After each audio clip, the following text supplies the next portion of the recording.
माननीय supreme court इस वक्त नाराज है इंस्टाग्राम, फेसबुक, मेटा जो उनकी पेरेंट कंपनी है उनसे कि आखिर में वो किस तरह से देश में जो प्लेटफॉर्म्स हैं उनको यूज कर रहे हैं और यूजर्स के डेटा को, पर्सनल डेटा को अपने पास ले आते हैं। आप एंड टू एंड की जो परिभाषा है उसके पीछे किस तरह से छुपके व्हाट्सएप काम कर रहा है, कैसे इंस्टाग्राम और वो पूरा मेटा एक फैमिली बनाकर इंडियन यूजर्स का डेटा चुरा रहा है और वो किस तरह से चुरा रहा है उसको सुप्रीम कोर्ट इस वक्त तो बहुत क्लोजली देख रहा है और कोशिश कर रहा है कि कुछ ऐसा ठोस लाया जाए जिससे कि बच पाए। लेकिन सवाल यही उठते हैं कि क्या व्हाट्सएप आपको सुन रहा है, क्या व्हाट्सएप जानता है कि आप कब कहां क्या कदम उठा रहे हैं, क्योंकि वो तो हमेशा से एंड टू एंड की बात करता है कि हम तो कोई मैसेज पढ़ते नहीं है, यूजर्स एक से दूसरे यूजर के पास आया सिर्फ उन दो जानते हैं, उनके अलावा कोई नहीं जानता है। ये उनका एक बेसिक आंसर होता था। लेकिन बहुत सी चीजें हैं, गूगल पे भी बहुत से सवाल उठे थे, गूगल आपके बारे में पूरी प्रोफाइल बनाता है, लेकिन टेक्निकली इन चीजों को समझने के लिए मेरे साथ पवन दुग्गल जी हैं। बहुत बहुत शुक्रिया सर हमसे बात करने के लिए।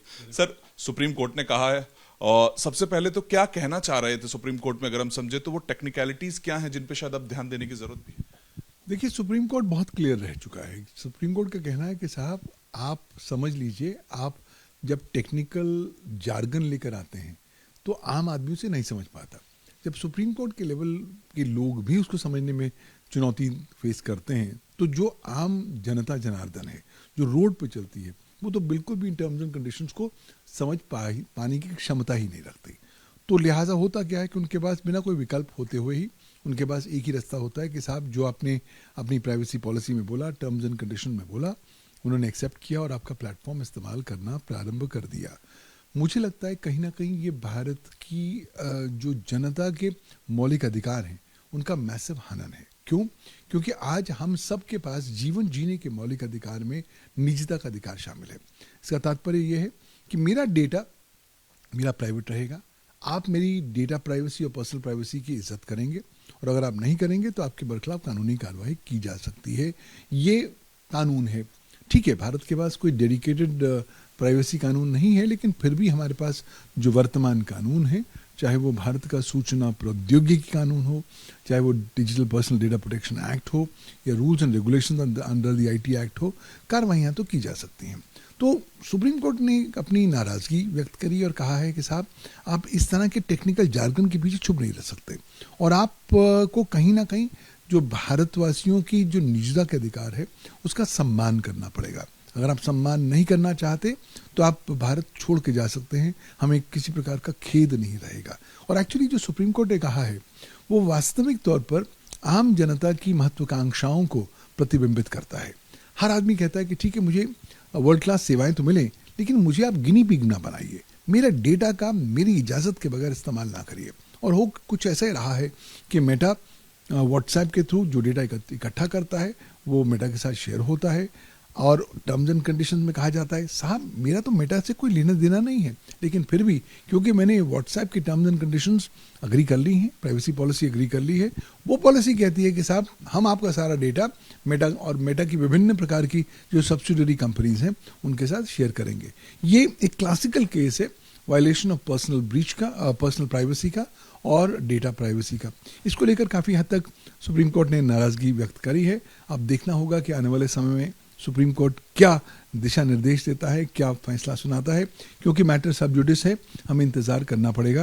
लेकिन एक बात बहुत क्लियर है, ये जो पॉइंट था जो काफ़ी हद तक लोगों के लिए बहुत ज़्यादा दिक्कत की प्रॉब्लम आ रही थी, आज पहली बार सुप्रीम कोर्ट ने उसे वेंटिलेट किया है और कहा है कि साहब आपको इसको एड्रेस करना पड़ेगा।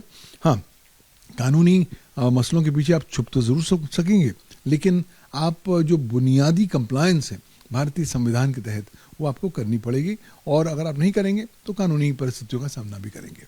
सर, इसमें एक सवाल और खड़ा होता है कि अक्सर एक वो जो डिजिटल प्रोफाइल, क्योंकि पहले बात आती थी कि शायद हमें सुन रहा है, लेकिन अब हम कहीं एक दूसरे को कोई मैसेज भेज रहे हैं, टाइप करते हैं, कहीं सर्च कर लेते हैं और उसकी एक पूरी प्रोफाइल आदमी की बनाकर रखता है। तो क्या ये ओपनली है और मतलब अगर आम जनता को समझने की कोशिश करे कि मैं कुछ यूज कर रहा हूं तो वो कहां तक जा रहा है और किस हद तक जा रहा है? देखिए, एक तो हमारे भारतवर्ष में जो लोग एडवर्टीजमेंट देख लेते हैं, पढ़ लेते हैं, उसको वो विश्वास कर लेते हैं और उसके बियॉन्ड अपनी तफ्तीश नहीं करते।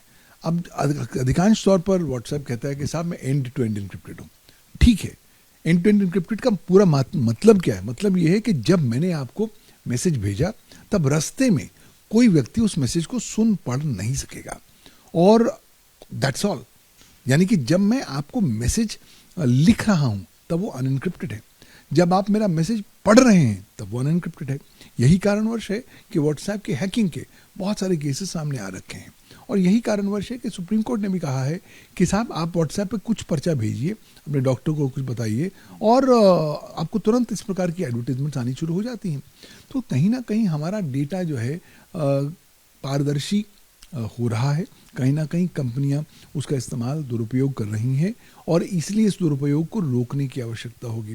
तो देखिए, आप कुछ भी कर लीजिए, अगर आप वर्ल्ड क्लास सेवाएं दे रहे हैं वो आपकी प्रॉब्लम है, लेकिन आपको किसी ने अधिकार नहीं दिया है कि आप भारतवासियों का उनकी इजाज़त के बगैर उनका पर्सनल डेटा का इस्तेमाल करें, और उन्हें पता भी ना लगने दें, और साथ ही साथ भारतवासियों को अपनी लेबोरेटरी में गिनी पिग के तौर पर इस्तेमाल करें कि चलिए हम एक्सपेरिमेंट करेंगे, भारत का जितना सारा डेटा है भारत के बाहर लेके जाएंगे, और फिर उसका लगातार मोनेटाइजेशन करेंगे, दुरुपयोग करेंगे।